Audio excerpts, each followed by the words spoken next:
ಕ್ರಿಸ್ತನ ಮಧುರ ನಾಮದಲ್ಲಿ ಮತ್ತೊಂದು ಆವರ್ತಿ ಈ ಅನುದಿನದ ಮನ್ನಾ ಕಾರ್ಯಕ್ರಮಕ್ಕೆ ನಿಮ್ಮನ್ನು ಹೃದಯಪೂರ್ವಕವಾಗಿ ಆಹ್ವಾನಿಸ್ತಾ ಇದ್ದೇನೆ. ದೇವಾದಿ ದೇವನು ನಮ್ಮನ್ನು, ನಮ್ಮ ಕುಟುಂಬಗಳನ್ನು ಇದುವರೆಗೂ ನಡೆಸಿ ಕಾಪಾಡಿ ಭದ್ರಪಡಿಸಿದಕ್ಕಾಗಿ ನಾನು ಕರ್ತನಿಗೆ ಸ್ತೋತ್ರ ಮಾಡ್ತಾ ಇದ್ದೇನೆ. ಈ ಅನುದಿನದ ಮನ್ನಾದ ಕಾರ್ಯಕ್ರಮ ಮೂಲಕವಾಗಿ ದೇವರು ಇನ್ನೂ ನಿಮ್ಮನ್ನು ಆತ್ಮೀಯವಾಗಿ, ಕೌಟುಂಬಿಕವಾಗಿ, ಆರ್ಥಿಕವಾಗಿ ಆಶೀರ್ವಾದ ಮಾಡಲಿ. ನೊಂದಂಥ ಹೃದಯಗಳು, ಸೋತು ಹೋದಂಥ ಮನಸ್ಸುಗಳು ನೂತನ ಬಲವನ್ನು ಹೊಂದಿ ಕರ್ತನಿಗಾಗಿ, ಕರ್ತನ ಮಹಿಮೆಗಾಗಿ ಸ್ಥಿರವಾಗಿ ನಿಂತುಕೊಳ್ಳಿ ಎಂಬುದಾಗಿ ನಾನು ಬಯಸ್ತಾ ಇದ್ದೇನೆ. ಸೊ ಇವತ್ತಿನ ನಮ್ಮ ಅನುದಿನದ ಮನ್ನದ ಧ್ಯಾನದ ಅಂಶವು ದೇವರಿಗೆ ಎಲ್ಲವೂ ಸಾಧ್ಯ ಎಂಬುದಾಗಿ. ಅದಕ್ಕೆ ದೇವರ ಮಾರ್ಕನು ಬರೆದ ಸುವಾರ್ತೆ 10ನೇ ಅಧ್ಯಾಯ 27ನೇ ವಚನ.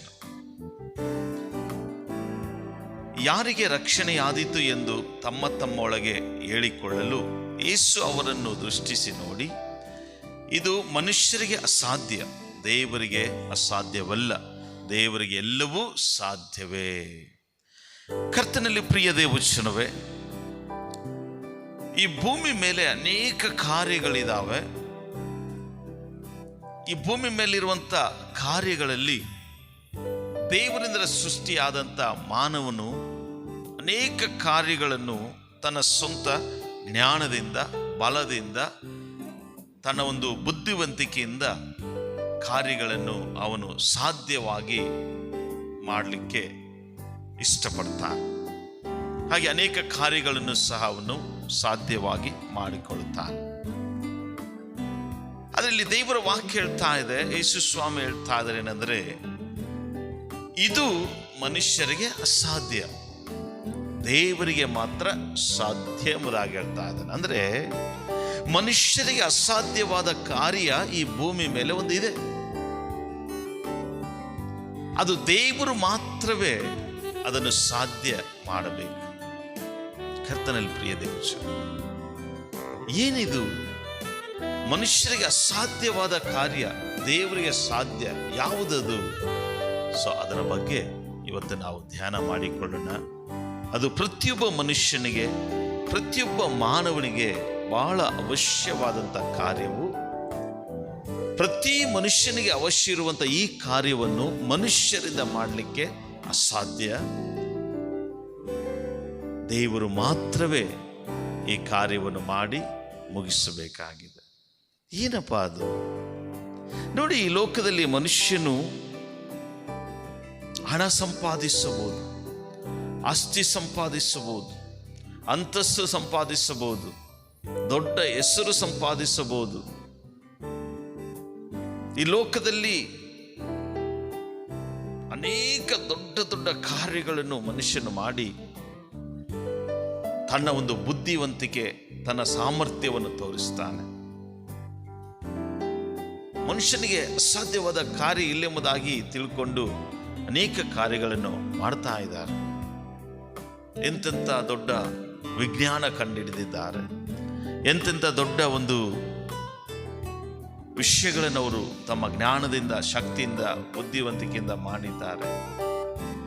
ಅಸಾಧ್ಯವಾದ ಚಂದ್ರಲೋಕಕ್ಕೆ ಹೋಗುವಂಥದ್ದನ್ನು ಕಂಡುಹಿಡಿದರು, ಅಸಾಧ್ಯವಾದ ಮಂಗಳ ಗ್ರಹಕ್ಕೆ ಹೋಗುವಂಥದ್ದನ್ನು ಕಂಡುಹಿಡಿದರು. ಹೀಗೆ ನೋಡುವಾಗ ಮನುಷ್ಯನು ಅನೇಕ ಕಾರ್ಯಗಳನ್ನು ತನ್ನ ಬುದ್ಧಿವಂತಿಕೆಯಿಂದ, ಹಣದಿಂದ ಮಾಡಿದ. ಅಷ್ಟೇ ಯಾಕೆ, ಇಡೀ ಪ್ರಪಂಚವನ್ನೇ ನನ್ನ ಹತೋಟಿಗೆ ತೆಗೆದುಕೊಂಡು ನಾನು ಆಳ್ವಿಕೆ ಮಾಡ್ತೇನೆ ಎಂಬುದಾಗಿ ಅನೇಕ ರಾಜರುಗಳು, ಅರಸರುಗಳು, ಅಧಿಕಾರಿಗಳು ಪ್ರಯತ್ನ ಪಟ್ಟು ಅನೇಕ ದೇಶಗಳನ್ನು ತಮ್ಮ ವಶದಲ್ಲಿ ತೆಗೆದುಕೊಂಡರು. ಅಸಾಧ್ಯವಿಲ್ಲ ಎಂಬುದಾಗಿ ನೆನೆಸಿ ಅವರು ಅನೇಕ ದೇಶಗಳನ್ನು ತಮ್ಮ ಹತೋಟಿಗೆ ತೆಗೆದುಕೊಂಡರು. ಅಷ್ಟೇ ಯಾಕೆ, ಸತ್ಯವೇದದಲ್ಲಿ ನಾವು ನೋಡುವಾಗ ಬಾಬೇಲ್ ಗೋಪುರ ಎಂಬ ಒಂದು ಗೋಪುರ ಕಟ್ಟುವಾಗ ಆಕಾಶ ಮುಟ್ಟುವಷ್ಟರ ಮಟ್ಟಿಗೆ ಜನರು ಆ ಬಾಬೇಲ್ ಗೋಪುರವನ್ನು ಕಟ್ಟಿದ್ರಂತೆ. ಎಲ್ಲವನ್ನು ನೋಡುವಾಗ ಮನುಷ್ಯನಿಗೆ ಅಸಾಧ್ಯವಾದದ್ದು ಯಾವುದೂ ಇಲ್ಲ ಎಂಬುದಾಗಿ ಕಾಣಿಸ್ತಾ ಇದೆ. ಆದರೆ ಮನುಷ್ಯನಿಗೆ ಅಲ್ಲ ಎಂಬ ಒಂದು ಕಾರ್ಯವು ಯಾವುವೆಂದರೆ ಕೇವಲ ಮೆಟೀರಿಯಲ್ ಆದಂಥ ವಸ್ತುಗಳು ಮಾತ್ರ ಅವನ ಜೀವಿತದಲ್ಲಿ ಸಂಪಾದಿಸಲಿಕ್ಕೆ ಕೂಡಿಸಲಿಕ್ಕೆ ಸಾಧ್ಯ.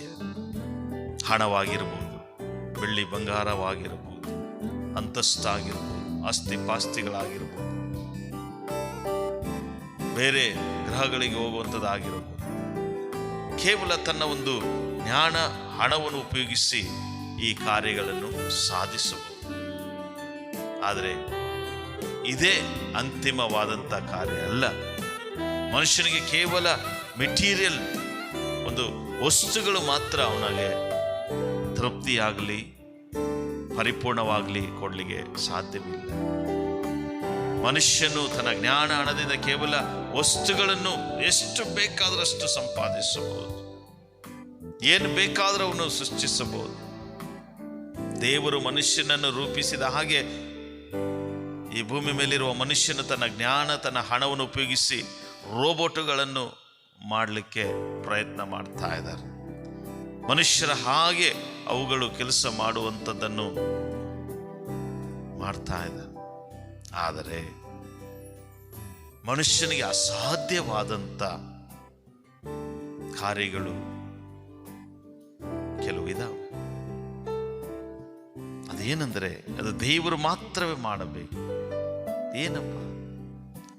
ಒಂದು ಜೀವ ಕೊಡುವಂಥ ಶಕ್ತಿ, ಜೀವ ಕೊಡುವಂಥ ಒಂದು ಜ್ಞಾನ, ಜೀವ ಕೊಡುವಂಥ ಒಂದು ಬಲ ಮನುಷ್ಯನಿಗೆ ಇಲ್ಲ. ಅದು ದೇವರಿಗೆ ಮಾತ್ರ ಸಾಧ್ಯ. ಒಂದು ಪ್ರಾಣಿ, ಒಬ್ಬ ಮನುಷ್ಯ ಬದುಕಬೇಕಾದರೆ ಅವನಿಗೆ ಜೀವ ಬಹಳ ಅವಶ್ಯ. ಜೀವ ಕೊಡುವಂಥ ಶಕ್ತಿ ಈ ಭೂಮಿ ಮೇಲೆ ಎಷ್ಟು ಜ್ಞಾನಿಗಳು ತಮ್ಮ ಜ್ಞಾನವನ್ನು ಉಪಯೋಗಿಸಿದರೂ ಆ ಜೀವ ಕೊಡಲಿಕ್ಕೆ ಸಾಧ್ಯವಾಗ್ತಾ ಇಲ್ಲ. ಯಾವ ಜ್ಞಾನವಾಗಲಿ, ವೈದ್ಯಕೀಯ ಜ್ಞಾನವಾಗಲಿ, ಯಾವ ಮನುಷ್ಯನ ಜ್ಞಾನವಾಗಲಿ ಒಂದು ಪ್ರಾಣಿಗೆ ಜೀವವನ್ನು ಕೊಡಲಿಕ್ಕೆ ಅವನಿಗೆ ಎಷ್ಟು ಮಾತ್ರವೂ ಸಾಧ್ಯವಿಲ್ಲ.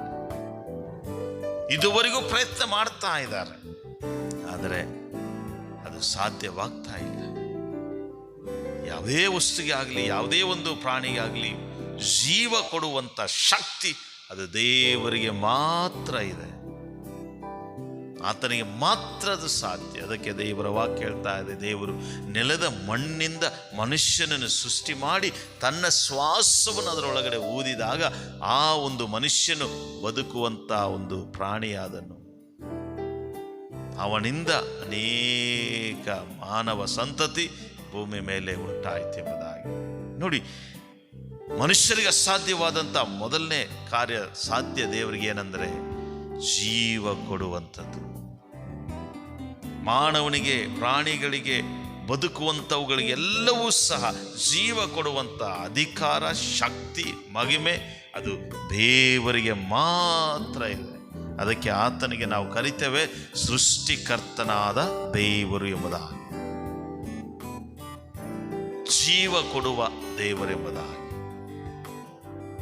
ಮಾನವನು ಪ್ರಯತ್ನ ಮಾಡ್ತಾ ಇದ್ದಾನೆ, ಅಸಾಧ್ಯವಾದ ಕಾರ್ಯ. ಯಾಕಂದ್ರೆ ದೇವರಿಗೆ ಮಾತ್ರ ಅದು ಸಾಧ್ಯ. ಕರ್ತನಲ್ಲಿ ಪ್ರಿಯ ದೇವಚನವೇ, ಜೀವವನ್ನು ಕೊಡುವ ದೇವರಾತನು ಭೂಮಿ ಮೇಲೆ ಯಾರಿಂದಲೂ ನಾವು ಹೊಂದಲಿಕ್ಕೆ ಸಾಧ್ಯ ಇಲ್ಲ. ಅದು ದೇವರು ಮಾತ್ರ ನಮಗೆ ಒದಗಿಸುವನಾಗಿದ್ದಾನೆ. ಹಾಗೆ ಒದಗಿಸುವಂಥ ಕರ್ತನಾದ ಯೇಸುವಿಗೆ ನಮ್ಮ ಜೀವಿತಗಳನ್ನು ಅರ್ಪಿಸೋಣ. ದೇವರು ನಮಗೆ, ನಮ್ಮ ಕುಟುಂಬಕ್ಕೆ ರಕ್ಷಣೆಯನ್ನು, ಆಶೀರ್ವಾದವನ್ನು, ಸಮಾಧಾನವನ್ನು ಕೊಟ್ಟು ನಡೆಸಲಿ. God bless you. God bless you.